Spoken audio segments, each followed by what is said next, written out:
My name is Margaret, and there are certain objects in life that slowly stop being just objects. They absorb time, they absorb memory, they absorb love, until one day you realize they are no longer something you own, but something that has quietly been living with you for years. For me, that object was my wedding ring. It was never extravagant. There was no large stone, no shine meant to catch the eye. It was a simple band, smooth from years of wear, shaped by ordinary days and extraordinary moments alike. I wore it while washing dishes, folding laundry, holding babies, signing papers, and squeezing my husband's hand when words are not enough. It rested against my skin through laughter, arguments, long evenings, and silent mornings. Over time, it stopped feeling like jewelry and began to feel like a part of me. When my husband passed away, I didn't take the ring off right away. I couldn't. My hand felt wrong without its familiar weight. For a long time, wearing it made me feel as though he was still nearby, as if the life we built together had not vanished, but simply shifted into a quieter shape. I talked to him sometimes, not out loud, but in the small pauses of my day. The ring was there for all of it, catching tears, catching sunlight, catching time. Eventually, though, I stopped wearing it every day, not because the love faded, but because it had settled. I placed the ring in a small box near the window where the light would touch it each morning. Sometimes I opened the box just to look at it, not with pain, but with respect. It felt like visiting a memory rather than reliving it. The ring had already carried a full life with me. It had done its work faithfully. I never imagined I would give it to someone else. The idea didn't arrive suddenly. It didn't come with a clear moment of decision or a dramatic realization. Instead, it formed slowly, quietly in the background of my days. It came from noticing someone I cared about growing smaller under the weight of life. Someone younger, someone standing at the beginning of their own uncertain road. They never asked for help directly. They didn't speak of despair in obvious terms, but I could hear it in the way their voice softened when they talked about the future. I could see it in the way their shoulders curved inward, as if trying to protect something fragile inside them. Hope was slipping away, not violently, but quietly, and I knew that kind of loss well. We spent time together often. Sometimes we talked for hours, other times we sat in silence that felt heavy but honest. I listened more than I spoke. Over the years, I had learned that hope cannot be handed over with instructions. It must be offered gently, without pressure, without demand. One afternoon, as we sat at the table with the window open, sunlight stretched across the surface between us. My eyes wandered, without intention, toward the corner where my small box rested. I followed the familiar pull of memory and, without realizing it, placed my hand over the box. In that moment, something inside me shifted, not sharply, not painfully, just enough to make me pause. I thought about what that ring truly represented. It had always symbolized commitment, not just to another person, but to life itself, to staying, to believing that even on the hardest days, tomorrow was worth reaching for. And suddenly, the idea of keeping it locked away felt wrong. For the first time, I asked myself a question I had never considered before. Was love meant to remain still once it had served me, or was it meant to keep moving even when the form changed? That night, I opened the box and lifted the ring into my palm. It felt warm, as though it had been waiting. I turned it slowly, watching the light glide across its surface. I thought of all the moments it had witnessed, all the promises it had quietly kept. And something surprising happened. I didn't feel fear. I felt clarity. The ring had already fulfilled its purpose with me. That did not mean its story was over. It meant its story could continue. I did not rush the decision. I carried it with me for days, letting it settle the way important truths do. And the more I sat with it, the more certain I became. Giving the ring away would not erase my past. It would honor it, because love that has nowhere to go becomes heavy. Love that moves forward becomes lighter. When the moment finally came, it was simple. There were no speeches, no explanations. I reached for the ring, held it between my fingers, and placed it gently into their open palm. Their hand trembled, not from excitement, but from the weight of being trusted with something meaningful. "This isn't about marriage," I said quietly. "It's about hope. It's about knowing that someone believes you can keep going." They looked at the ring as though it were fragile, as though it carried something precious beyond metal, and in truth, it did. I saw something change in their eyes. Not happiness, not certainty, but permission. Permission to believe again. As I watched them close their fingers around the ring, I felt a release I hadn't expected. My hand felt lighter, yes, but my heart felt fuller. I had not lost anything. I had passed something forward. Passing something forward turned out to be very different from letting something go.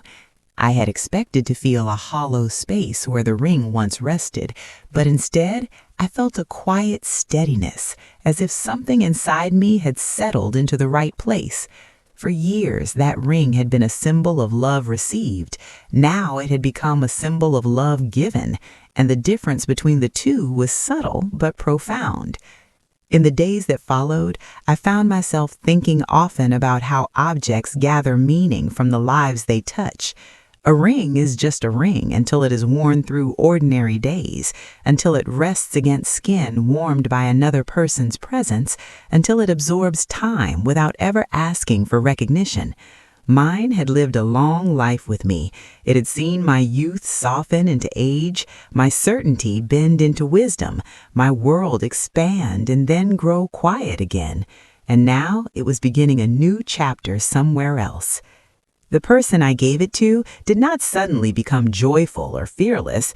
That was never my expectation. Hope rarely works that way. Instead, I noticed small changes. Their posture lifted slightly. Their voice carried a little more weight. They spoke about the future with less apology, as if they were slowly allowing themselves to believe they were still allowed to want something better.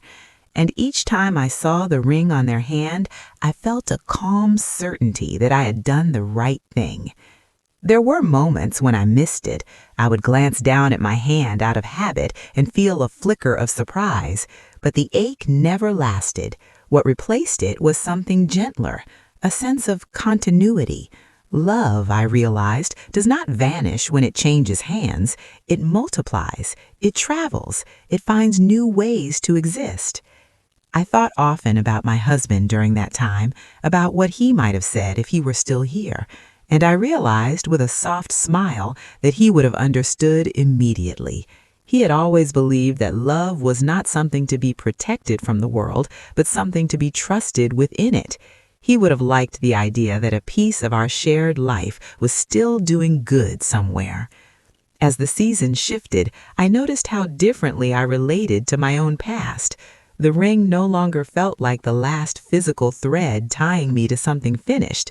Instead, it felt like proof that nothing truly meaningful ever ends. It simply changes direction. The years I had spent wearing it were not erased by giving it away. They were completed. There is a quiet strength that comes from releasing something when you are ready, not because you are forced to, but because you choose to. I had not given the ring away out of loss. I had given it away out of fullness, and that distinction mattered. Sometimes people assume that as we grow older, we cling more tightly to what we have left, that we guard our memories, our objects, our stories, as if letting go would diminish us. But I have learned the opposite can be true. Sometimes letting go is how we remain connected. Sometimes giving something away is how we ensure it continues to live. I began to notice how often we underestimate the power of symbolic acts. We think hope must come in large gestures, in grand changes, in dramatic rescues. But often, hope arrives quietly, wrapped in something familiar, offered without demand. A ring, a word, a presence. These things do not shout, they wait. The person who received my ring never thanked me in a loud or dramatic way. They didn't need to. Their gratitude showed itself in how they carried themselves afterward, and how they began to take small risks again, and how they spoke with less fear about what might come next, and that was enough. There were evenings when I sat by the window, my hands resting in my lap, watching the light fade across the room.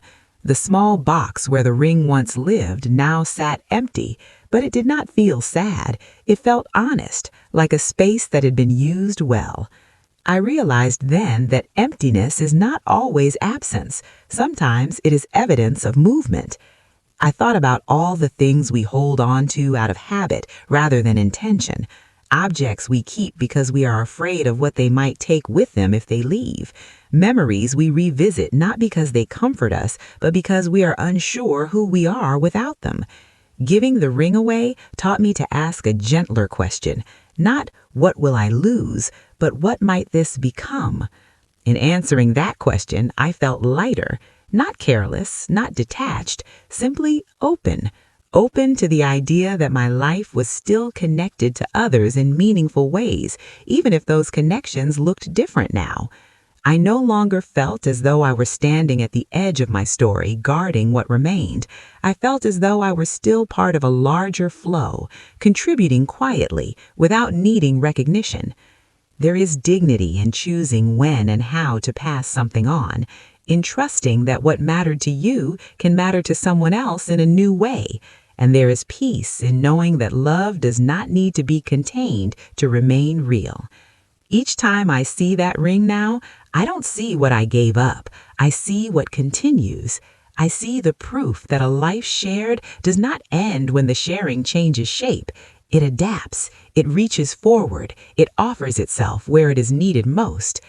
And perhaps that is what hope really is.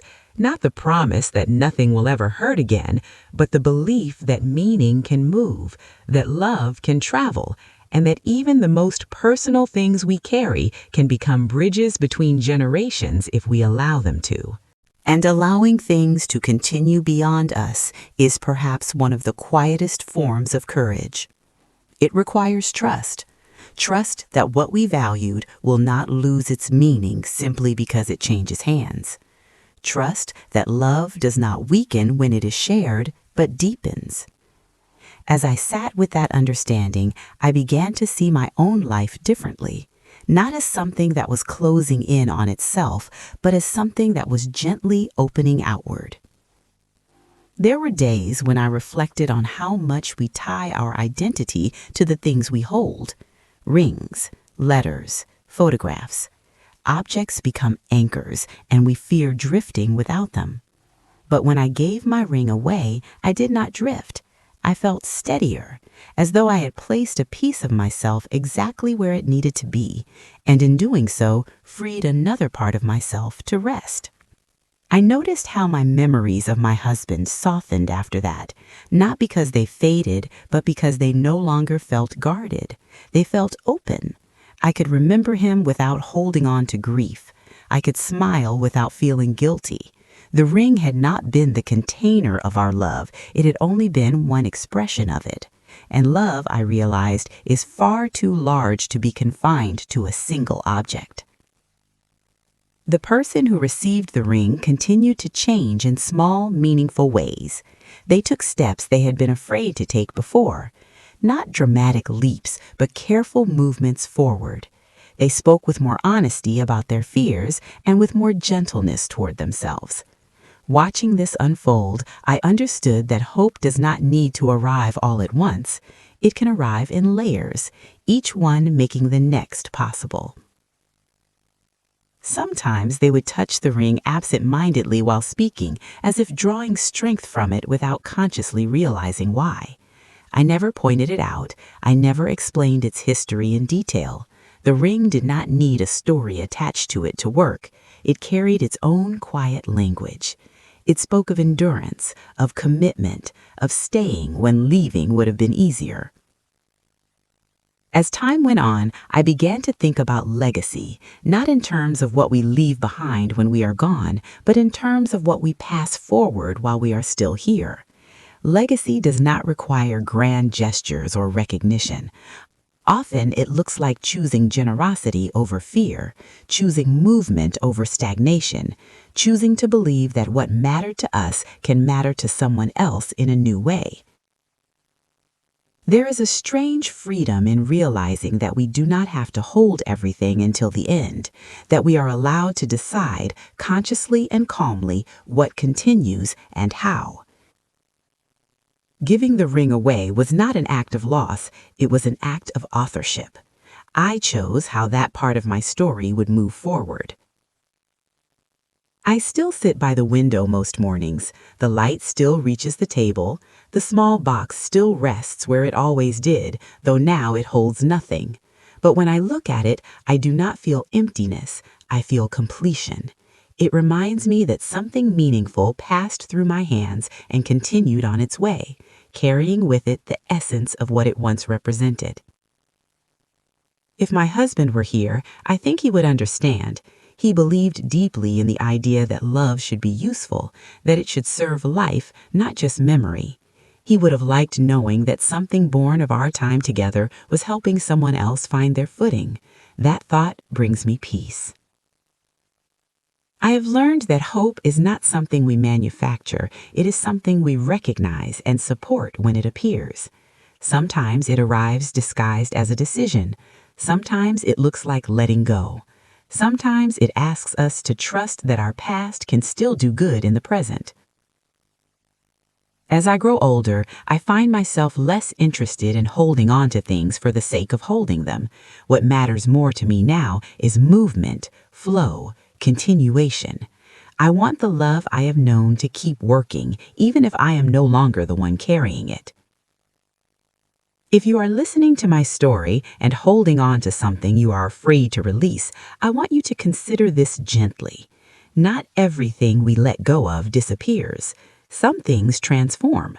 Some things travel. Some things become exactly what someone else needs at exactly the right moment. The ring once rested on my hand, steady and familiar. It witnessed my life. Now it rests on another hand, offering steadiness where it is needed most. That does not diminish what it meant to me, it completes it.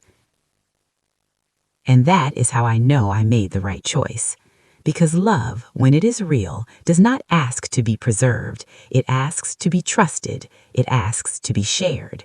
It asks to move. I gave my wedding ring to someone who needed hope. And in doing so, I discovered that hope, once given, has a way of finding its way back to you, not as something you reclaim, but as something you recognize quietly sitting in your own heart, lighter than before and ready to continue.